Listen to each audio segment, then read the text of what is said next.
Nossa língua, nossa língua. Boa noite. No Nossa Língua Portuguesa de hoje, você vai assistir a uma conversa com o grupo mineiro Patofu. Você vai até descobrir por que esse grupo tem esse nome, Patofu, um nome, no mínimo, interessante. Ainda no programa de hoje, você vai descobrir o que quer dizer um palavrão chamado anáfora.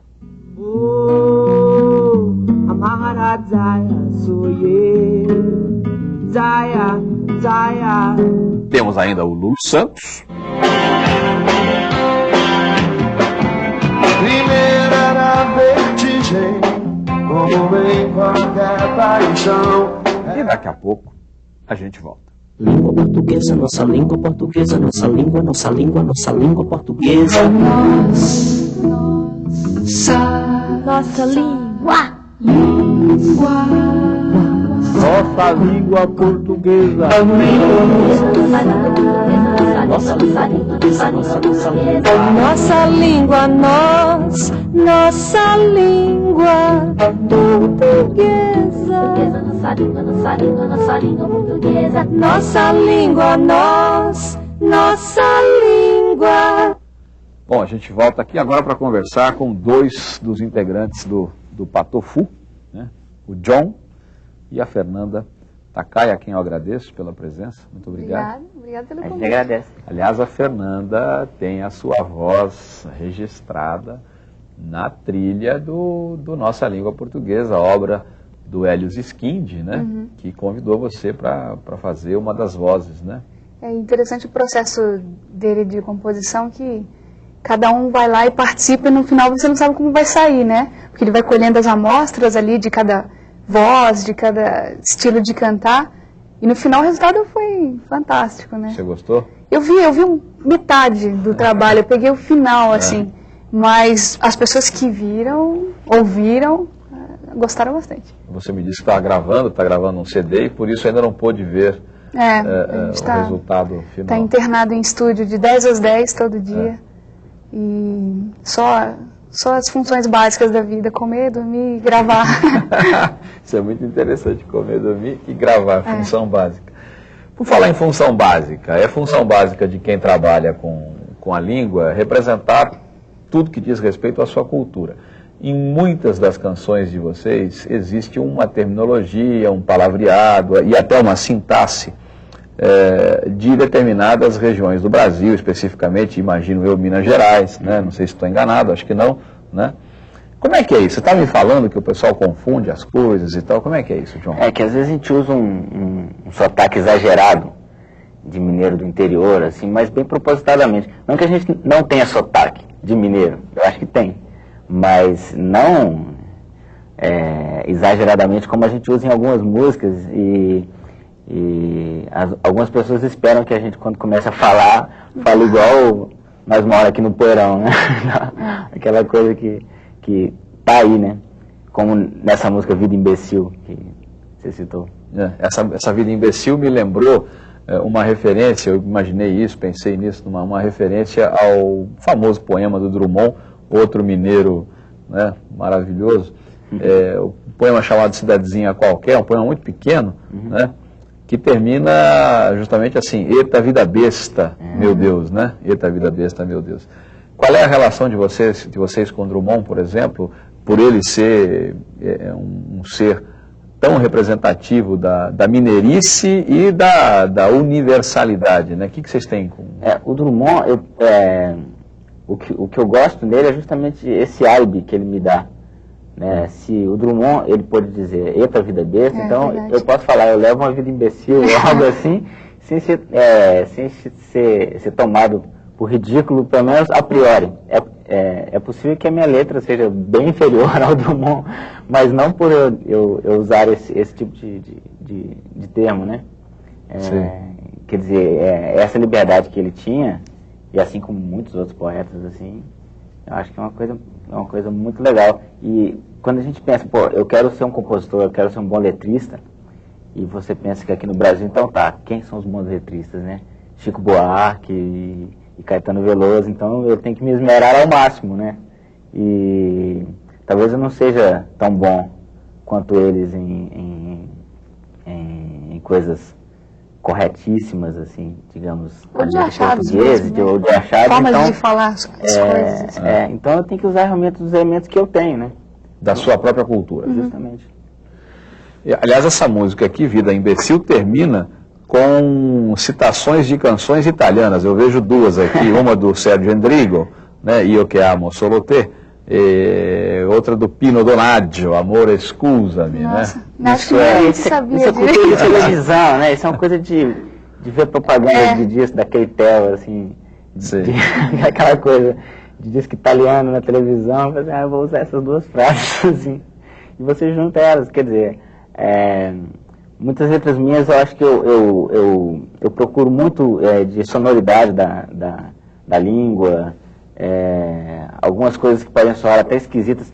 Tem uma frase que eu nem sei se está correta, tá para Fernanda, se é assim mesmo que se conjuga, que em tudo aquilo que crie, eu crio até que desistir. Isso é uma boa deixa para o próximo bloco da nossa conversa, né? Vou pedir depois a você que repita essa frase interessantíssima.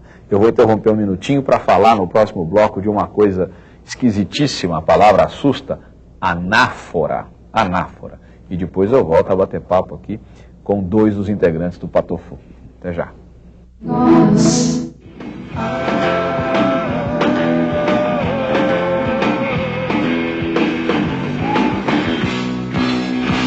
Quem é que nunca, numa sala de aula, numa aula de português, quem é que nunca ouviu da boca do professor ou da professora aquela velha recomendação? Não repita quando estiver escrevendo, quando estiver fazendo o seu texto, a sua redação, não repita, não use palavras mais de uma vez e tal, aquela história toda. Muito bem. Esse tipo de recomendação cria, muitas vezes, na cabeça do aluno, uma espécie de camisa de força. O aluno acha que se repetir alguma coisa, alguma palavra, cruz, credo, Deus me livre, sabe lá o que é que vai acontecer comigo, diz o garoto ou a garota também, não é? Será que é assim mesmo? Será que a repetição é uma coisa absolutamente condenável? Eu vou chamar o IRA para uma canção pequena, rápida, e daqui a pouco a gente começa ou volta a conversar sobre esse assunto. Vamos lá. De todo o meu passado, você mais recordações. Quero viver meu presente e lembrar tudo depois. Nessa vida passageira, eu sou eu. Isso é o que mais me agrada.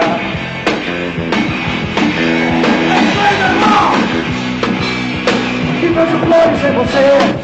Lembrou a música? Flores em Você, já faz um tempinho, né? A música é bonita, fez um danado de um sucesso, e a certa altura uma repetição aí, isso é o que eu, isso é o que eu, né?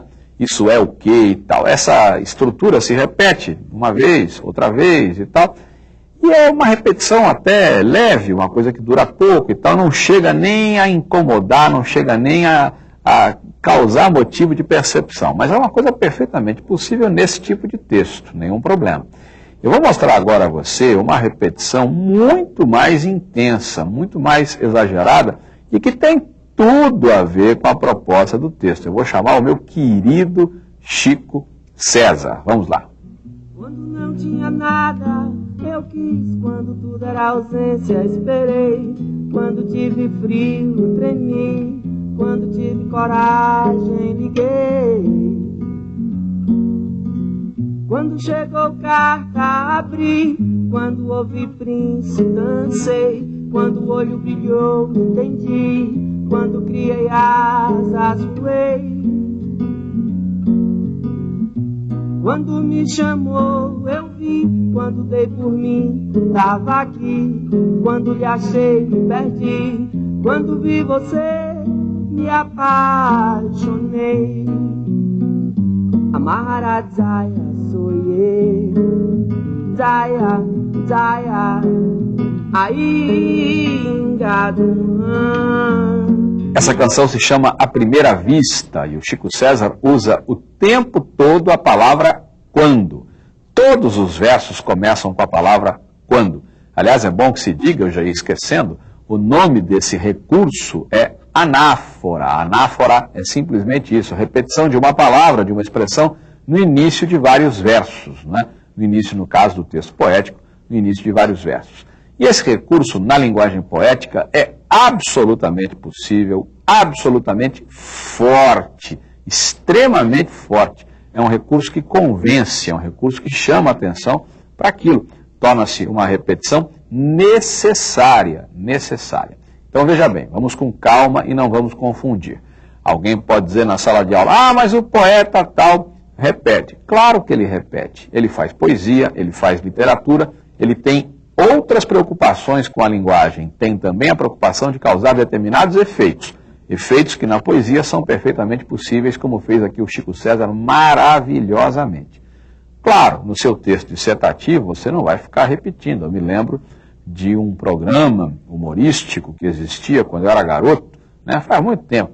Aliás, esse programa voltou a existir, a Praça da Alegria, mas na primeira versão, apresentada pelo Manuel da Nóbrega, havia um personagem chamado Burraldo, que ficava o tempo todo dizendo: a vaca é um animal não sei o quê, a vaca... Aí não há nenhum talento, nenhum espírito literário, nada disso. Em literatura, em poesia, ótimo. No texto formal, no texto dissertativo, no texto argumentativo, aí é outra história. É isso. Língua portuguesa, nossa língua, nossa língua, nossa língua portuguesa, nossa língua. E eu volto a conversar com o John, né, e com a Fernanda, e a gente falava aqui um pouco antes dessa canção aí, Vida Imbecil, e na letra existe uma passagem interessantíssima aqui que diz assim: quem crê diz que tudo consegue, e em tudo aquilo que crie, eu crie até que desisti.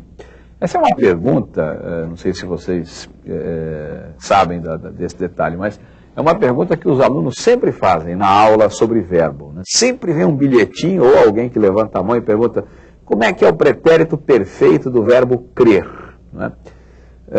E isso é uma situação interessante, porque o verbo crer é um verbo irregular, no presente. Eu creio, esse i de eu creio, né, gera uma irregularidade. No pretérito perfeito, que é esse tempo aí, ele é regular. Como vender, eu vendi, beber, eu bebi, prometer, eu prometi, esquecer, eu esqueci, crer, eu criei. Né? Agora é esquisito, né? É estranho. E parece errado, né? Parece bastante. Sabe por que parece errado? Porque ninguém usa. Né? Você nunca ouviu ninguém falar eu cri, né? Eu cri. Existia até um personagem que o Chico Anísio fazia no programa dele, não creu, neu, se finou, se lembra que ele falava isso? O Bento Carneiro? Não creu, neu. E não creu mesmo, porque eu cri, tu creste, ele creu. Né? Não cri.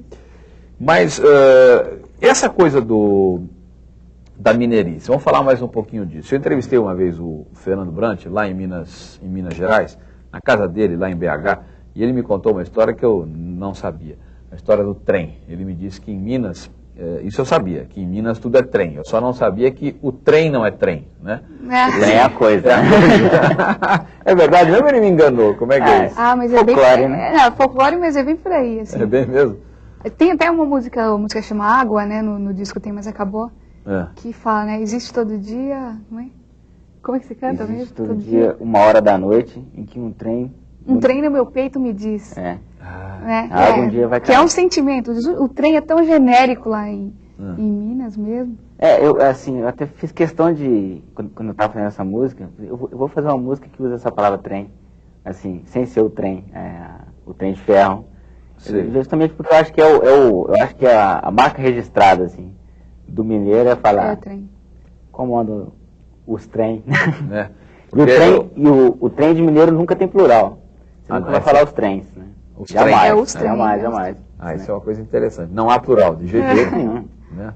Agora, o mineiro, já que você falou nisso, o mineiro, por exemplo, o carioca urbano, o carioca, principalmente da Zona Sul, o carioca não come o S, por exemplo. Ele fala as pessoas, aquele S arrastado do carioca, as pessoas, né, e tal. O mineiro, como é que é? Come o S ou não? Não só nesse caso. No caso do trem você diz que sim, mas e nos outros casos? Eu acho que come muito. Eu acho que não come só o S, como come um monte de sílabas junto. É um faminto. Vou falar, eu vou pegar o ônibus. Eu vou pegar o ônibus. Pegar o ônibus. O tremendo é tremendo. Tremendo. Tremendo. Tá vindo. tá vindo, né? Tem umas coisas assim. Tem uma coisa bem interessante do mineiro, que é comer pronome, né? O mineiro não fala ela se queixa de dor, né? Fala ela queixa de dor, né? Ela apaixonou por ele, não é assim? É importante dizer isso, que a linguagem de cada povo tem a fala é sempre legítima, né? Porque a fala é aquilo que efetivamente se pratica como língua para uma determinada coletividade, para uma determinada comunidade. É que nós temos aqui o referencial culto, chamado referencial culto, e aí, obviamente, existe a diferença. No caso do mineiro comendo C, ele, em relação ao padrão culto, ele está errado, né? Como se poderia dizer. Por falar em erro, qual é o tipo de licença que vocês admitem numa letra que não seja dessas representativas de uma determinada... Você usa dicionário, por exemplo? Às vezes uso.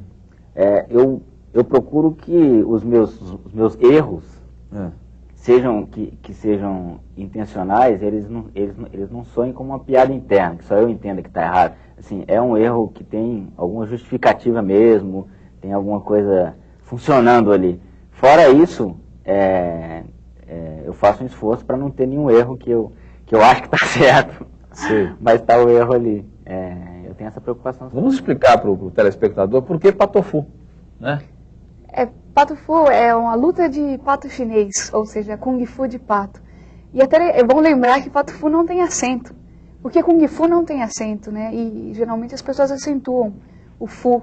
E o que seria um erro gramatical, porque fu é um monossílabo tônico que termina em u, e os monossílabos tônicos que terminam em u não tem acento, nem nu, nem fu, nem nada disso. E as oxítonas que terminam em u também, nem bambu, zebu, xingu, nada disso. Né? Então, mas as pessoas adoram colocar um acento. Sim, é coisa mais comum. Mas você diz que tem uma outra história além do... É porque na época que a gente começou, a gente estava trabalhando com muita coisa eletrônica, muita bateria eletrônica. Éramos só 3 no palco, várias coisas usando samplers e sequências. Então a gente colocou o patofu se remetendo ao Oriente mesmo, né? Da luta chinesa. E importante que o nome era em português, assim, e ele era em português e poderia ser falado quase como se fosse português em outras línguas, né? Na pior das hipóteses falariam peitofu ou patofu em francês. Era uma coisa que ia permanecer um pouco do nome mesmo da banda. E a gente sempre se preocupou com isso, né, desde o início, assim. Ele tem uma coisa interessante, que é um nome que não te dá uma pista da sonoridade da banda, né? Tem alguns nomes que você fala, isso é banda de axé, ou é banda de metal, né? Mas esse realmente e o som nosso é muito variado. Tem músicas de A a Z, assim, em termos de estilo. E a gente queria justamente um nome que, estilisticamente, assim, fosse isento, fosse neutro. E você estava se queixando, diz que o revisor colocou uma vírgula aqui numa letra sua. O coitadinho, o revisor agiu pela gramática, né? Não fui eu não, sim, senhor, né? E ele colocou a vírgula depois de sim, antes de senhor. Esse senhor é um vocativo, né? E tal, é a pessoa que a gente chama, né?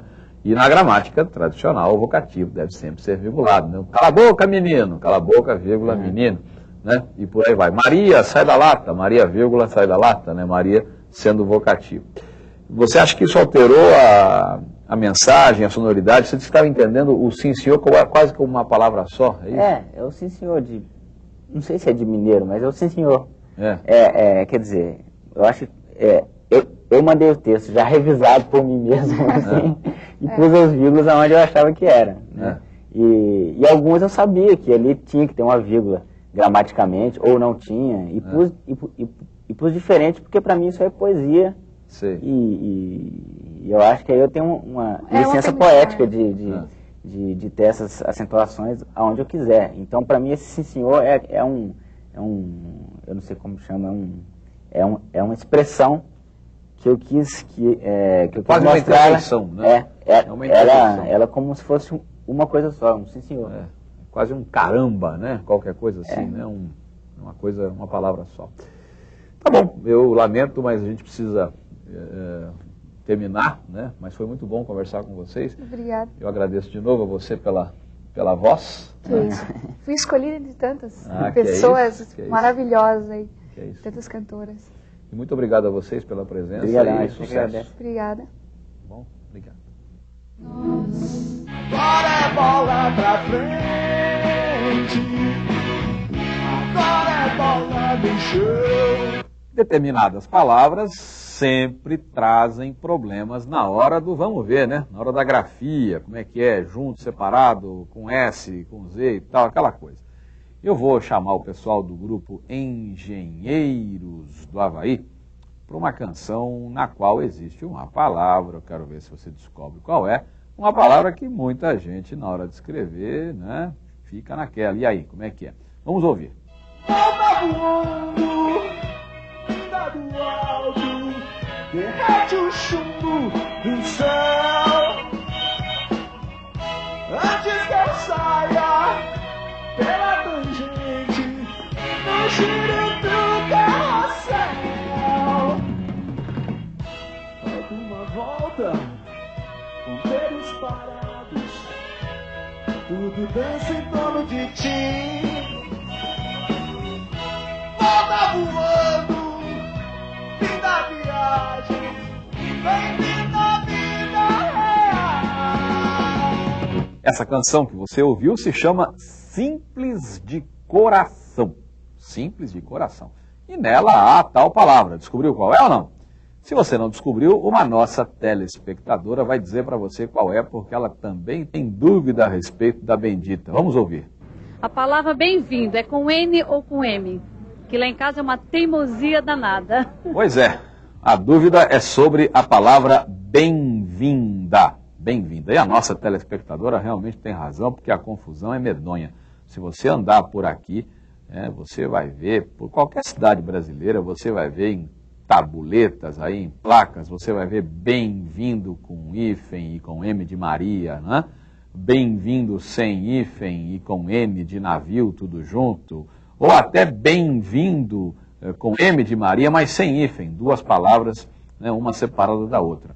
Eu lembro até que em 97 o presidente de Portugal esteve no Brasil e ali na Casa de Portugal, perto, ali no bairro da Liberdade, em São Paulo, havia uma faixa saudando o presidente, bem-vindo, senhor presidente, e na faixa lia-se a palavra bem-vindo com N de navio e tudo junto. Eu tenho até a impressão de que em Portugal essa é a grafia adotada, mas nos dicionários brasileiros a grafia adotada é bem, tracinho, vindo, tracinho, hífen, não é? Então nada de juntar, pelo menos para os dicionários brasileiros, essa é a grafia, nada de juntar, nada de N de navio.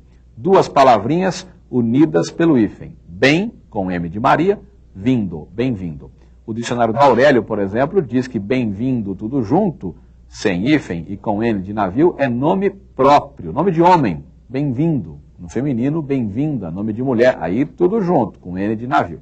A saudação se diz bem-vindo a São Paulo, bem-vindo a Campinas, bem-vindo a tal lugar.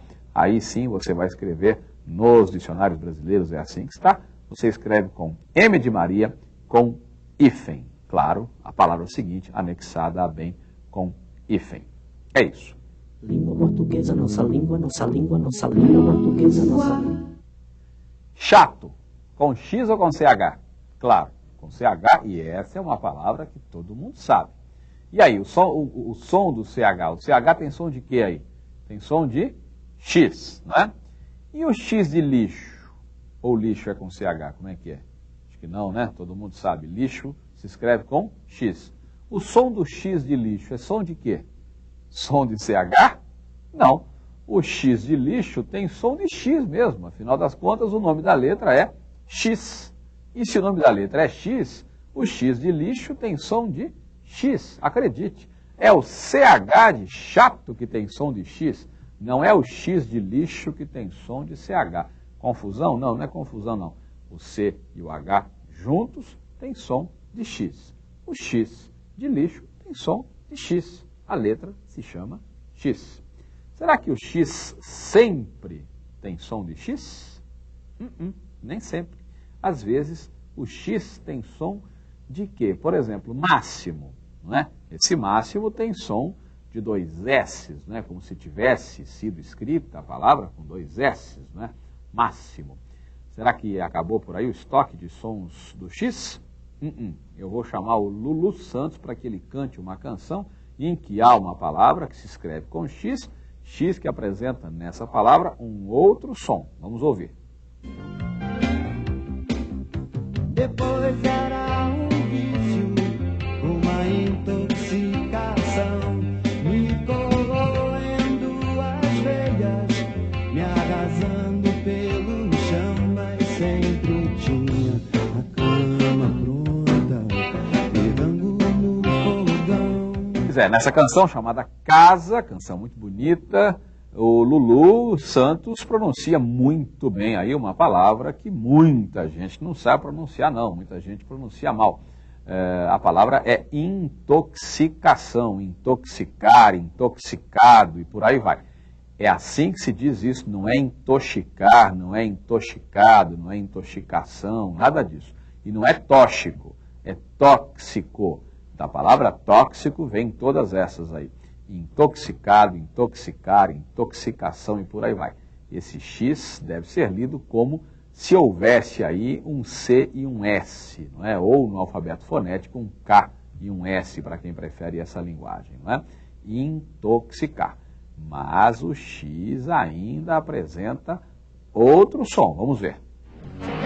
Penso como vai minha vida, alimento todos os desejos, exorcizo as minhas fantasias, todo mundo tem um pouco de medo da vida. Essa canção que você acabou de ouvir é do pessoal do Barão Vermelho, não é? Barão Vermelho que cantou Pense, Dance. E a letra usa uma palavra que esteve na moda durante um certo tempo, exorcizar. Houve até um filme aí que tratava disso e tal.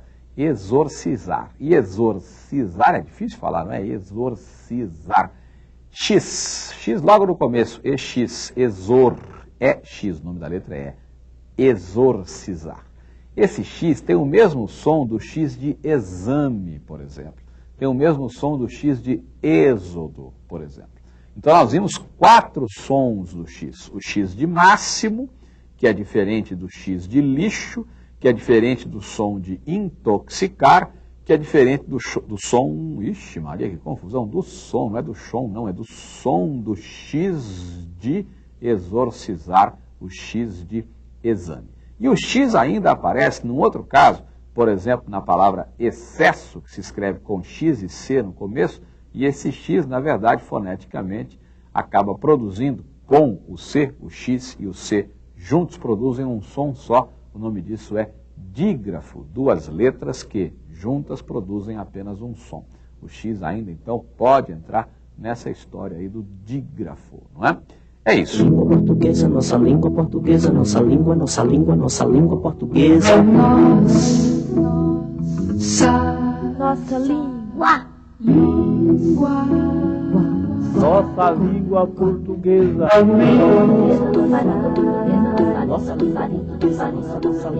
Nossa língua, nossa língua portuguesa. Nossa língua.